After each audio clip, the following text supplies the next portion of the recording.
જેટલા લોકો મને ગાળો આપે છે, જેટલા મારા માટે વિડીયો બનાવવા છે, એનાથી મને દુઃખ કેમ નથી લાગતું એ પણ કહું. કેમ કે એ લોકોને ખબર જ નથી, નાદાન છે. કદાચ મને ગમે એવી ગાળો આપે ને તો વાંધો નથી, બરાબર. એટલે તમ તારે જેને પણ જેટલા વિડીયો બનાવવા હોય, જેને મને ગાળો દેવી હોય, બધા જ દ્યો, એને મને કોઈ જ તકલીફ નથી. કેમ કે ઈ ગાળો દેવાથી, વિડીયો બનાવવાથી સત્ય છુપશે નહીં. અને બીજી વસ્તુ કે જેટલા લોકો આને ભગવાન માને છે, ભંગારને, એને મારે ખાલી એટલું પૂછવું છે કે તમારો ભગવાન એ ભગવાન જ હોય તો એને ક્યાં તમારા બધાના સપોર્ટની જરૂર છે? એને કયો ને ખુલ્લીને સામે આવી જાય એકવાર, અને જે સવાલો છે ને સવાલોનો જવાબ આપે. એને કયો આપે. અને એટલો જ બધો તમારો ભગવાન સાચો હોય, મારા માટે તો ભંગાર છે, એટલો જ બધો જો સાચો હોય તો એને કયો સમાધાનના ફોન ના કરાવે. એને કયો કયા કયા કલાકારો, કયા કયા સાહિત્યકારો પાસે મને ફોન કરાવે છે સમાધાન માટે. ઈ એના મોઢે બોલે છે કે હા હું સમાધાન માટે ફોન કરાવું છું, નકર તો આપણી પાસે રેકોર્ડિંગ તો છે જ. સમાધાન ઝઘડા ના હોય, કોઈ પણ મેટરો ના હોય, પણ જે માણસ માર્કેટની અંદર લોકોના ગાળિયા કરતો હોય ને હીરો બનતો હોય ને એના સમાધાન ન હોય. અત્યાર લગીનમાં મારી કોઈ પણ મેટરમાં કદાચ કોઈ એવું ફેસ મારી સામે આવ્યો હોય, કોઈ એવો સંબંધ સામે આવ્યો હોય તો મેં જતું કર્યું છે. પણ આમાં હું તમને બધાને હાથ જોડું છું, સમાધાન માટે કોઈ જ ફોન ના કરતા હવે. અને સાચા માણસનું સમાધાન થોડું હોય, ન્યાસ તમે સમજી જાઓ કે આ સમાધાન કરવા માટે દોડે છે. આ વિડિયો એને જ મૂક્યો હતો ને. આ વિડિયો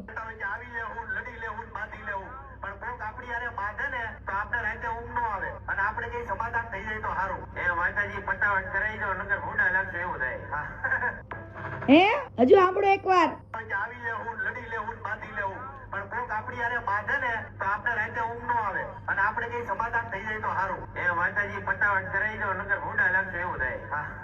અત્યારે સારા સારા કલાકારો, સારા સારા સાહિત્યકારો પાસે, એવા બુવાજીઓ પાસે મને ફોન કરાવે છે સમાધાન માટે. એ ભાઈ મારું સમાધાન કરાવી દો. તો તું પબ્લિક ને કેવું ખોટો છું એમ? તું તારી સ્ટોરીઓ મૂકીને તો એવું જતાવેશ કે મને કઈ ફેર નથી પડતો, તો સમાધાનના ફોન કેમ? એક રેકોર્ડિંગ છે સમાધાન વાળાના. અને નામચીન માણસના જોઈ નામચીન માણસે નો ફરી શકે બકા. નામચીન માણસે નો ફરી શકે કેમ કે મને ફોન આવ્યા છે, સમાધાન નું કીધું છે. પણ મેં એમને સાદી ને સિમ્પલ ભાષામાં સમજાવી દીધું. સમાધાન કોઈ ઝઘડાનું હોય, જે ગામ સાથે ખોટું કરતો હોય, ગામના પૈસા લઈ લેતો હોય અને ગામમાં એમ કેતો હોય કે આ બધા પૈસા મારા છે, હું વાપરું છું, તો એ ખોટું છે. એટલે આનું સમાધાન ન હોય. અને એવી ઘણી તમે બધા અમુક એમ કે આ તું અત્યારે કેમ જાયગી? તું પેલા જાયગી હતી ને, પેલા મેં ગોબા ખોડી દીધા હતા, માર્યો તો આને મેં લાફા ઠોકી દીધા હતા ને, માર્યો તો ક્યાં ક્યાં પાટા માર્યા હતા ને પૂછ લેજો એને. પછી મને કેવા આવજો વિડીયો બનાવીને. મેં તો એને જતો કરી દીધો તો, મેં તો એને પ્રસાદી આપી દીધી હતી. પણ ઘણી બધી બીજી બધી બેનો દીકરીઓની ફરિયાદ આવી, જ્યાં જ્યાં એડવર્ટાઈઝો કરી આને ત્યાં પૈસા ખાઈ ગયો. એડવર્ટાઈઝ કરવા જાય, ભાગીદારી માંગીને એડવર્ટાઈઝ કરે ને પછી પાછા આમાંથી અવડો હાલે, એટલે સામે વાળો તો પછી પાછા પર્સન્ટેજ વધારી દે. એટલે કોઈ પણ જગ્યાએ આને એડવર્ટાઈઝ લેવાની, પાર્ટનરશિપ માંગવાની અને પછી આગળ જતા પર્સન્ટેજ વધારે માંગવાના. આનો રૂલ્સ છે. પેલા ફાસ્ટેગ સાયકલ વાળા હારે કર્યું, કાવેરી ગોળ વાળા હારે કર્યું, અન્નપૂર્ણા ઓઇલ વાળા હારે કર્યું. બધી જગ્યાએ આ ભાગીદારી માંગીને આગળ જતા પેલા માર્કેટિંગ હારું એવું કરે અને પછી જેને પૈસા રોક્યા હોય, જેનો ધંધો હોય, એને સાઈડ કરીને આ ભાઈને માલિક બનવું છે. અને અમેરિકા, દુબઈ, ઓસ્ટ્રેલિયા બધેથી ફંડ લઈને માર્કેટમાં અહીંયા આગળ એવું કેવું છે કે હું મારી કમાણીમાંથી 99% માંગુ છું, એટલે વાપરું છું 99%. જો શબ્દ નીકળી ગયો, જોયું? સાચો શબ્દ નીકળી ગયો. 99% માંગે છે ને 1% જેનો વાપરે છે. ઊંધું છે ભાઈ, ઊંધું. અહીંયા આગળ અત્યાર સુધીમાં માની લ્યો ઈ એમ કે છે કે 345 ઘર મેં બનાવ્યા. હું એમ કહું છું કે 3.5 લાખ 4 લાખ રૂપિયા ઘર રેડી થાય. પણ ના, આ ભાઈ એમ કે છે 10 લાખ રૂપિયા રેડી થાય છે. આ ભાઈ એવું કે છે કે 10 લાખ રૂપિયા. હાલો માની લીધું 10 લાખ રૂપિયા, માની લીધા તમારા 10 લાખ રૂપિયા થાય તો 345 લેખે મેં આજે સરવાળા ગુણાકાર મૂક્યો તો કેટલા થાય એમ. 345 ઘર, એક ઘરના 10 લાખ રૂપિયા એટલે 34 કરોડ 50 લાખ રૂપિયા થયા. તો આ ભાઈને કહેજો કે તમે તો એમ કહો છો હું ખાલી ઇવેન્ટો, એડવર્ટાઈઝો અને યુટ્યુબ વાપરું છું, તો 34 કરોડ બીજો હિસાબ તો કેવડો મોટો છે. હજુ આપણે ખાલી 34 જ પકડો, બાકી એના મોજ શોખ, લક્ઝરિયસ લાઈફ, મહિને 2 મહિને ફોરેન માં હોવું, મોજ શોખ કરવા, બ્રાન્ડેડ, ઈ બધું તો હું ગણતી જ નથી. ઓનલી ફોર ઘરનો જ ખર્ચો ગણાવું. ચાલો માની લો 34 કરોડ રૂપિયા, 34 કરોડ 50 લાખ રૂપિયા થયા. તો તમે ભાઈ 34 કરોડ 50 લાખ રૂપિયા તમારા પોતાના હતા કે તમને ફંડ આવ્યું તું? આ તો તમે એમ કહો છો કે હું કોઈની પાસે ફંડ માંગતો નથી. માંગો છો, લોય છો, અને માર્કેટમાં એમ કેમ જતાવો છો કે હું લેતો નથી? તમારે કેમ હવાલામાં પૈસા લેવા પડે? કેમ આંગળીયામાં પૈસા લેવા પડે? કેમ કોકના નામે પૈસા લેવા પડે? હવે આ ભાઈને યુટ્યુબ ની આવક માની લ્યો મહિનાની 30-35 લાખ રૂપિયા હશે, બરાબર? ઈ ભાઈ તો એમ કહે છે કે હું એટલા પૈસા વાપરી નાખું છું કે મારે વાહે 530 રૂપિયા જ વધે એટલું જ બેલેન્સ હોય છે. ક્યારેક તો ક્યારેક તો મારા અકાઉન્ટમાં પૈસા નથી હોતા. હમણાં કે 534 રૂપિયા જ પડ્યા હતા. તો મારે એ પૂછવું છે કે તમે જો તમારું બધું જ દાન કરી દેતા હોય, જે માણસ પોતાનું બધું જ દાન કરી શકતા હોય ને, ઈ ક્યારે મોજ શોખ ન કરતા હોય તારા જેવા લક્ઝરિયસ. અને અમેરિકા થી ફંડ લીધું, દુબઈ થી શેખ પાસે લીધું, દુબઈ થી શેખ પાસે ફંડ લેવાનું, અને અહીંયા આગળ મોમેડિયન ના ઘર નહીં બનાવવાના. ભગવાન માટે તો હરેક સરખા કહેવાય. ભગવાન માટે હરેક ધર્મ સરખો કહેવાય, ચાહે હિન્દુ હોય કે મુસ્લિમ હોય, બધા જ સરખા કહેવાય. તમારે દુબઈના શેખ પાસેથી અહીંયા કણે ફંડ લાવવું છે, અને અહીંયા આગળ તમે એમ કહો છો કે હું વાપરું છું. ક્યારેક તો કયો. એટલે અમુક વચ્ચે લોકો એમ કહે છે કે તમે ચાલુ કેમ કર્યું અત્યારે? પણ 1 by 1 ફરિયાદો આવી, 1 by 1 હું કાઈ ન બોલી.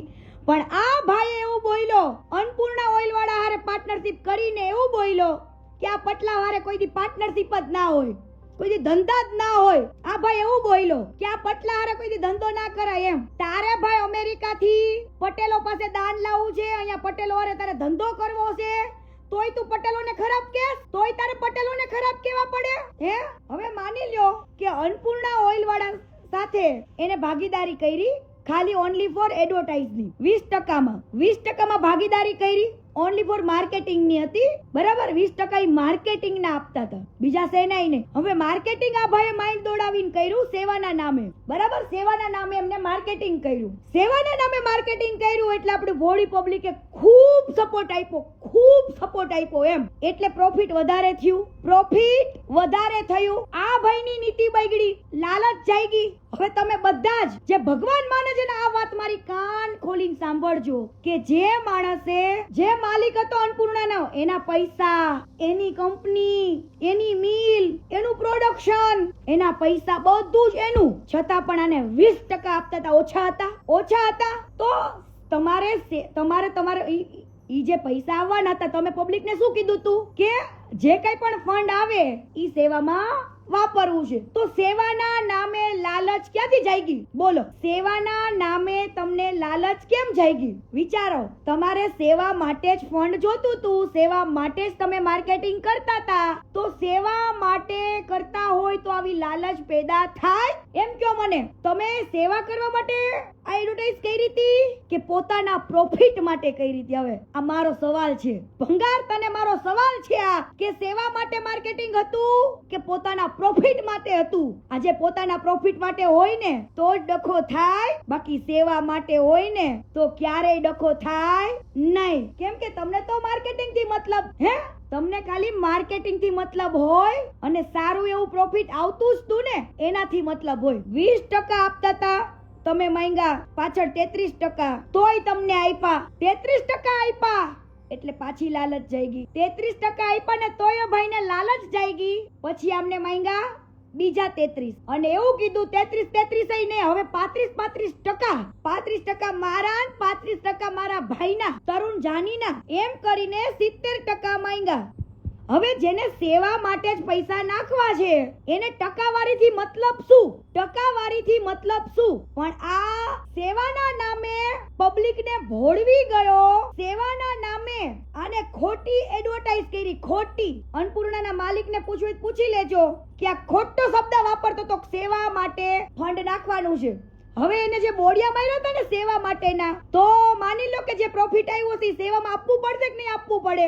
આ ભાઈએ શરૂઆતમાં જ્યારે જાહેરાત કરી ત્યારે પબ્લિકને એવું નતું કીધું કે હું આમાંથી 20% જ ભાગીદાર છું તો ખાલી 20% પ્રોફિટ નાખીશું. આવું તો કોઈ પબ્લિકને કીધું નહીં. પણ ન્યા સેવા નહોતી કરવાની, ન્યા તમારી પર્સનલ લાલચ હતી. સેવા માટેની લાલચ હોય ને એને ટકાવારીથી કોઈ જ મતલબ ના હોય. આ તમારી લાલચ હતી, બરાબર? અને તમે એમ કહો છો ને કે 10 લાખ રૂપિયાનું એક ઘર બનાવ્યું તો 34 કરોડ ને 50 લાખ રૂપિયાનો હિસાબ છે તમારી પાસે? બેંક એકાઉન્ટના ડેટા તો હશે ને? જો ના હોય તો એટલા કેશ રૂપિયા આવ્યા ક્યાંથી? હું તો ખાલી આટલું જ કહું છું, પણ ઘણું દાન આવ્યું છે ઈ પબ્લિકને ખબર નથી. અને આ ભાઈ પાછી એમ કે હું મારી કમાણીમાંથી કરું, તું તારી કમાણીમાંથી ખુટ્ટી ભાઈ નથી કરતો. તું લોકોના પૈસે સેવા કરેસ ને નામ તારું જોડેસ, ન્યા તકલીફ પડે છે. આજે કોઈ પણ માણસ સેવા કરતો હોય, ટ્રસ્ટ ખોલીને બેઠું હોય ને, ક્યારે એવું નહીં બોલે કે હું કરું છું. સેવા કરતા હોય, ટ્રસ્ટ ખોલીને બેઠા હોય ને, ઈ માણસ ક્યારે એવું નહીં બોલે. આ પોપટભાઈ જોઈ લો, એવું કે છે કે ભાઈ સારું, લોકો મને આટલી હેલ્પ કરે છે, મદદ કરે છે, આમ તેમ બોલે છે ને. આ માણસ એવું બોલે કે મને લોકો મદદ કરે છે પણ હું નિમિત્ત બનું છું, એવું ક્યારે બોલ્યો નહીં? બોલે. કેમ કે એની અંદર એનો અહંકાર છે ભારતનો રત્ન એવોર્ડ લેવા માટેનો. પણ એ રત્ન એવોર્ડ તને નહીં મળે બકા, કેમ કે આ બધો તારે હિસાબ આપવો પડશે. જો તે કેસ વહીવટ કર્યો હશે તો ઈ કેસ રૂપિયા આવ્યા ને જેટલા, ઈ બધા જ પૈસા આંગળિયાના પૈસા છે, હવાલાના પૈસા છે. કેસ જો તારા બેંક એકાઉન્ટમાં આટલો હિસાબ ન નીકળ્યો તો આ બધો રૂપિયો કેસ આવ્યો જ ક્યાંથી? આ પોઈન્ટ યાદ રાખજો. અને હરેક મીડિયા વાળાને કહું છું, સવાલ પૂછો કે જો તમારી પાસે બેંકની ડિટેલ્સ નહીં હોય તો આટલો રૂપિયો કેસ આવ્યો ક્યાંથી? આ પોઈન્ટ નોટ કરજો. તમે એમ કહો છો અમેરિકાથી ને બધેથી, અને હવાલા અહીંયા આંગળિયા ઈ કોકના નામે કેમ? આ કહેવાય ને, જ્યારે કોઈ દી જોયું ન હોય અને એકદમથી જોવા મળે ને, જે માણસ ચોરી, તમે લોકો ઘણા લોકો એમ કે યાર એનું જૂનું જે હોય, એનું પાસ્ટ જે હોય એનથી અમને કોઈ મતલબ નથી, બધાના પાસ્ટ હોય. ભાઈ બધાના પાસ્ટ હોય એની ના નથી. આ સારું એવું કાર્ય કરે એમાંય ના નથી, પણ આજે લોકોના આટલા રૂપિયા લઈને એનું નામ જતાવી દઈને માર્કેટમાં એને ભગવાન બનવું છે. તો બેટા ભગવાન એમ ન બનાય લોકોના પૈસા લઈને. તું એમ કહી દે એકવાર આવીને કે હવે મારે કોઈ પાસે ફંડ લેવું નથી દુબઈથી જોતું, નથી અમેરિકાથી જોતું, નથી ઓસ્ટ્રેલિયાથી, પેરિસથી, ક્યાંયથી મારે ફંડ જોઈતું નથી. હું ઓનલી ફોર મારામાં જેટલા બેંક એકાઉન્ટમાં પૈસા હશે ને એમાંથી જ 99% દર મહિને વાપરીશ. બોલીશ આવું. અને એકવાર એમ કે અમેરિકા વાળા ખોટા, દુબઈ વાળા ખોટા, ઓસ્ટ્રેલિયા વાળા ખોટા, એકવાર તું વિડિયો બનાવીને મોકલ કે આ બધાય ખોટા છે. તું એમ કેતો હોય કે આને મારે હું જવાબ દેવાનો? પર્સનલ લાઈફ તો સાઈડમાં રાખજો. મારે જે કરવાનું છે ને એ મેં તમને કાલે કીધું ને, હું પેન હાકી નાખીશ. ઈ મારે હવે કાઈ જ નથી કેવું. અને જેટલી બેનું દીકરી ઉપર ખોટું થયું છે ને બધું થઈ જશે. ઈ બધું હવે છોડો. હવે લાઈન ઉપર, ટ્રેક ઉપર આવો. હું તો તમને એનું પાસ્ટ એટલા માટે કહેતી હતી કે તમને ખબર પડે કે આનો અંદરનો ચહેરો શું છે. કૂતરાની પૂંછડી વાકી જ રે. જેસલ જાડેજા હતો ને તો ઈ ખુલ્લે આમ હતો, અને એ ખુલ્લે આમ જ એમે સુઈદરા છે. આવું ડબલ ચહેરામાં નથી રહીમાં.